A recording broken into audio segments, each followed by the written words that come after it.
Hey y'all, it's Indigo here, coming at you with Season 2. This is Week 4, Round number 1 of Grand Arena Championships. Let me show you the board here, and you can see what my opponent put down for defense and what I had to kind of fight through. Up at the top, he's got some massage-led Nightsisters, and then just a standard Grievous squad. So we're going to dive in and start taking out that Grievous squad. I've been using the Bastilla lead Jedi JKR, but you just swap the leads on Bastilla and Jedi Knight Revan, and that seems to work pretty well. One thing I noticed from watching some of my friends do this battle is they're struggling, and B2 ends up going and feeding turn meter to the team and removing a bunch of buffs. And I'm wondering honestly if it isn't because I have Grandmaster Yoda set to go first. He's a little bit faster than my Revan, so I open up with Yoda's AoE attack, and that seems to feed turn meter to B2, and then I'll do Yoda to pass the buffs around, and that way he gives everybody foresight, and he's under stealth, and then B2 will go and do his thing, and now that he's out of stealth, I can go ahead and mark him straight away and start working on him. I don't have to do like some others do where they have to wait for turn meter to get back around to Revan so he can go and mark B2. I just do it basically on my second move of the game. So I'm wondering if that doesn't help things along, maybe make it a little bit easier. If any of you guys have tried it or adjusted your turn meter and found what works, what doesn't work, write something in the comments down there and let me know so we can kind of pinpoint what's a good, reliable strategy to kind of take out these teams. So you can see that I've already gotten rid of B2, and I'm now at the point where I can mark Grievous and then just try and focus down on him. Once you get B2 out of there, all you do is kind of just basic and hit light, maybe take some stacks off B1, and you're just biding time until that direct focus comes back around and you can throw it on Grievous. And so that's what I've got. And once you got the direct focus on Grievous, you just hit him with everything you got, keep buffing up Yoda, sending him on assists and throwing turn meter his way. You want him to hit plenty hard as often as he can. That way you can get Grievous out of there. And usually it's not enough to get him down right away, but you'll do enough attacks that Revan's direct focus will come back up, and you can do that a second time, and then once you do, then he's gone. So still working on Grievous. You can see he's got tons of health, pretty stout. Takes a lot to really take him out. So finally got him down the red bar, but he heals right back up. Keep trying to heal my team and still send Yoda, but you can see I lost Yoda right there. So then it gets frustrating because he's your main damage dealer. Well, I still threw the direct focus at Grievous again. Try to, again, slow him down, increase cooldowns, everything I can do to stop him from moving and being able to heal back up. So I just use Revan as my next damage dealer. I've got Revan and Yoda both at gear 13, which is hugely helpful. I don't think Revan would have been able to finish taking out Grievous if he wasn't gear 13. I think he's like relic 1. So that bit of extra damage that he gets was hugely helpful right there. That could have been the difference between winning and losing this match. And now we just work on taking out the side droids. Got Droideka stunned right there, so that way he can't do any big hits. Brought back Yoda. Start healing everybody up. And spread the buffs around. Heal up some more. And send it over to Yoda. Let him keep doing his thing, because again, he's the main damage dealer. You guys have seen this. It should be nothing out of the ordinary, nothing new really. Just start mopping things up once you get this far. It's all about taking out B2 and then taking out Grievous, getting them out of the way. And now I'm just taking off the last stacks of B1. And that's it. So 58 banners for that. Not too bad for that team. Go ahead and take out those Nightsisters using Imp Troopers. Again, I've got my Imp Troopers dialed in, turn meter wise, mod wise, and I've got 3 of them at gear 13, so that definitely helps. I wouldn't recommend trying it if you're still all gear 12. You want to overpower the Nightsisters that you're going against. So if they're all gear 13, then you're going to want your troopers to be gear 13. And if they're high relic, you want to make sure yours are modded for damage and you've got high relics on your heavy hitters. That way you can get the quick kills and power through them. And that's what I'm doing here. You can see how quickly they're going down. Just zombie left, and that's done. 60 banners. Okay, we'll open up this back zone and see what he's got waiting for us back there. And he's got a Bastilla Jedi squad and then just some Bosk-led bounty hunters with some gear 11s in there. So for now, we'll go ahead and open up the other front. And that way we can see what's in that back, since these are pretty easy squads. Here's a Karth team with Wampa as the 5th. I'm sure you guys have heard me say this a few times. Don't put Wampa as the 5th with your Karth if your opponent's got decent first order, because with first order, Wampa makes absolutely zero difference. You can see that I used Crew's 2-turn stun to just stun Wampa and take him out of the picture. And then after you do that, it's business as usual.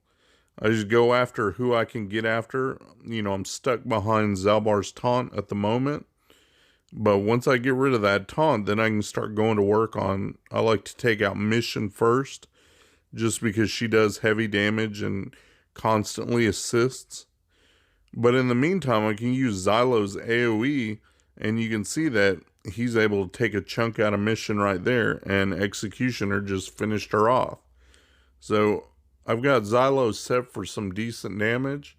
So every time he does his AoE and he's feeding turn meter to the team, he's also doing good damage against the other members of the enemy squad. So like Canderous and Karth, keeping them, if I can get them under 100% health, he can keep them there. That way they won't make Zalbar taunt again. And sometimes you can even finish them off that way with just enough AoEs without ever having to target them directly. So keep doing the AoE with Xylo. Got Wampa stunned still. And I just got to focus down on Canderous and Zalbar.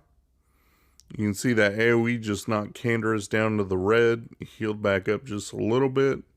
But that's not going to be an issue. As soon as we can take another shot at him, he'll be gone.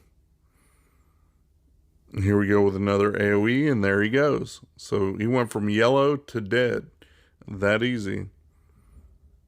Now just put some work in on Zalbar, and meanwhile try to heal up the team, gain back some of those protection banners, make sure everybody's at full health.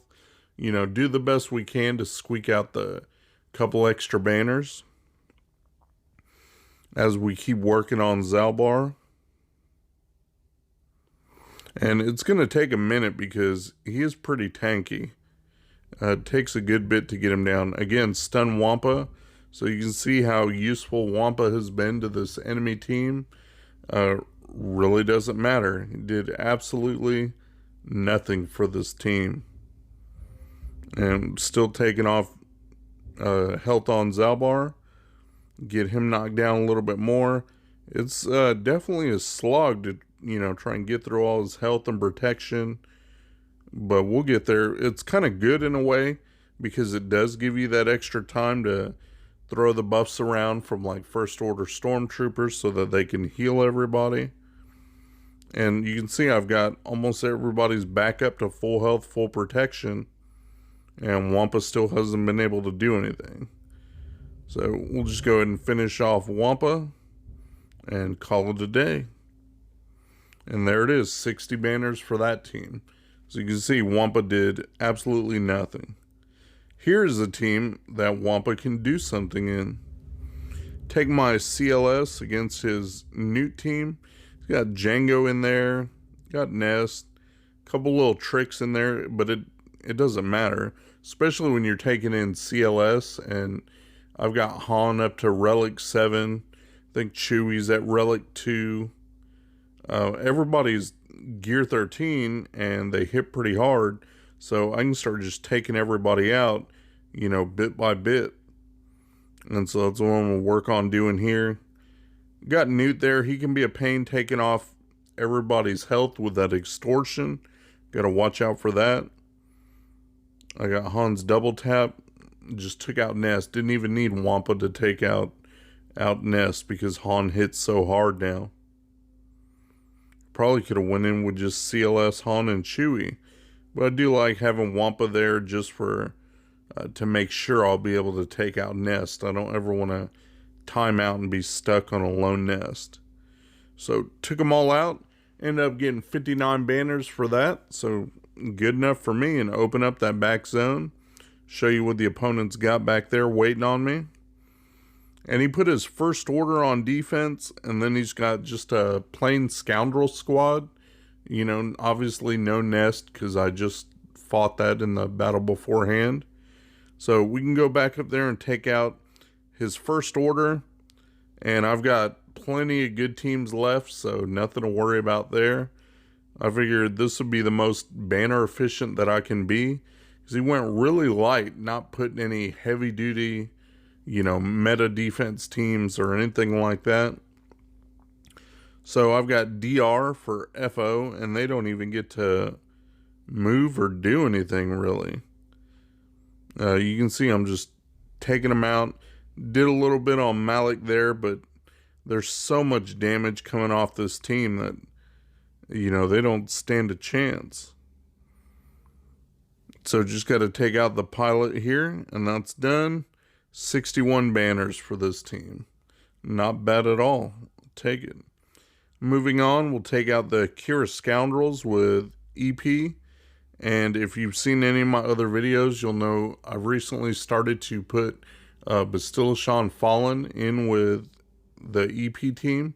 And you can see how many debuffs she throws down. She really helps to supercharge this team and get their turn meter up and running. And it's nice that she has also the fear. Everything like that's going to help slow down that enemy team while speeding your team up.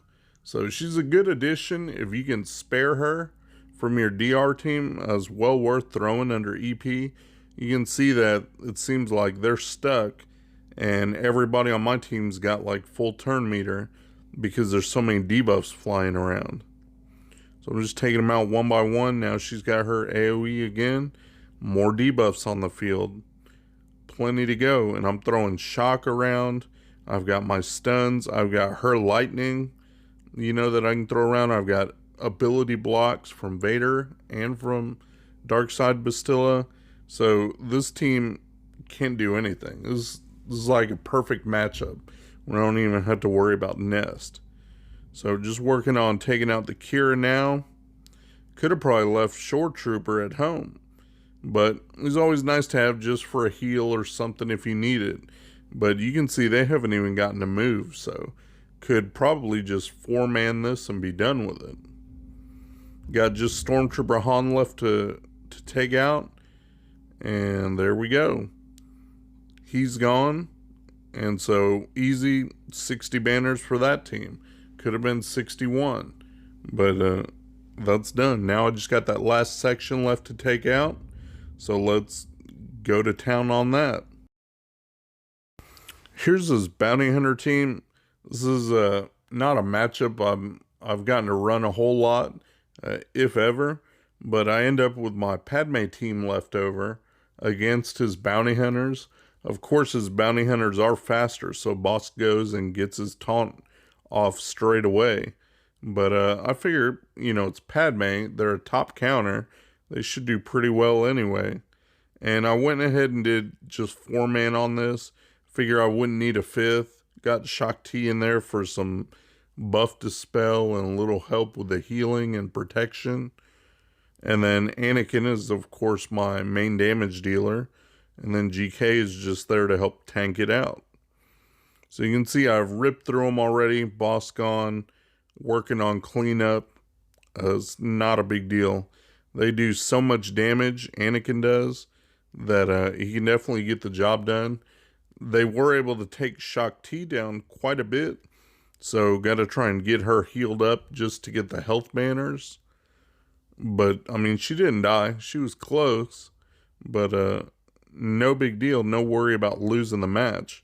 So 59 banners for that team.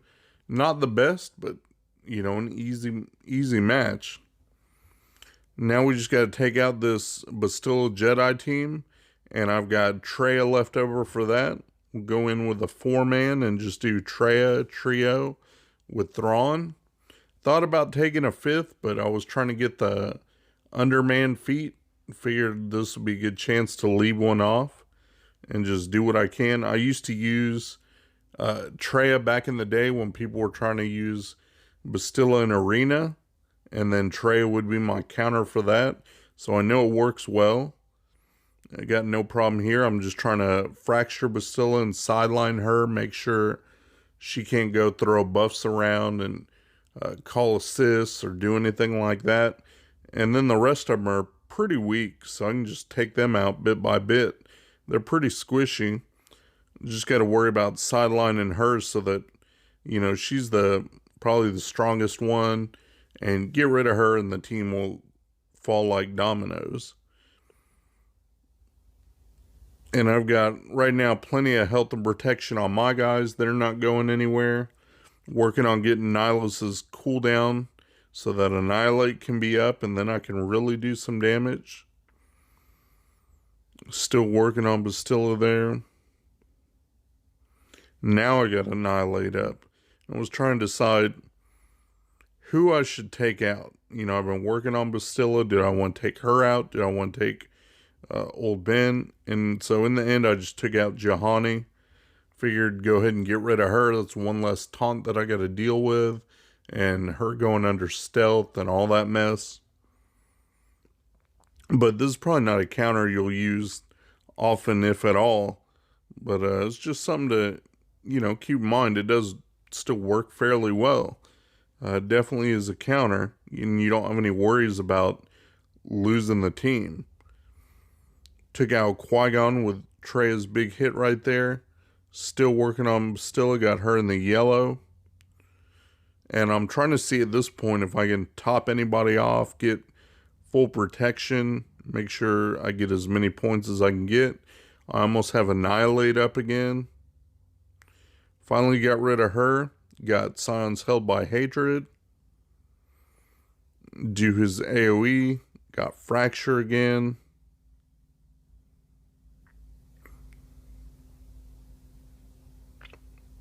And there we go. Fracture Mace. Got the Annihilate up.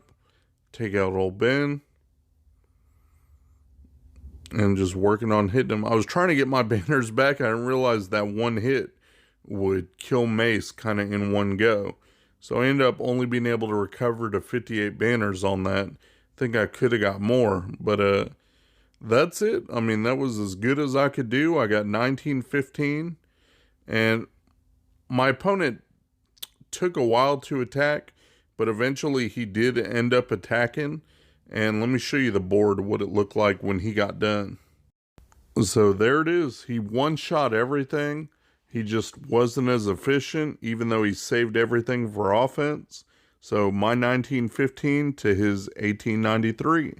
We'll move on to the next round. Shout out to my buddy Mikayas. He runs a modding service. He'll go through, make sure you got the right squad compositions and the right mods on the right characters. Give your account a real nice tune-up. I'll put the link to his Discord in my description. Go ahead and check him out. Tell him Indigo sent you. Thanks for watching my video, guys. If you enjoyed the video, please give me a thumbs up, subscribe, share your comments down below, and hopefully you'll check out my other videos on my channel. Peace.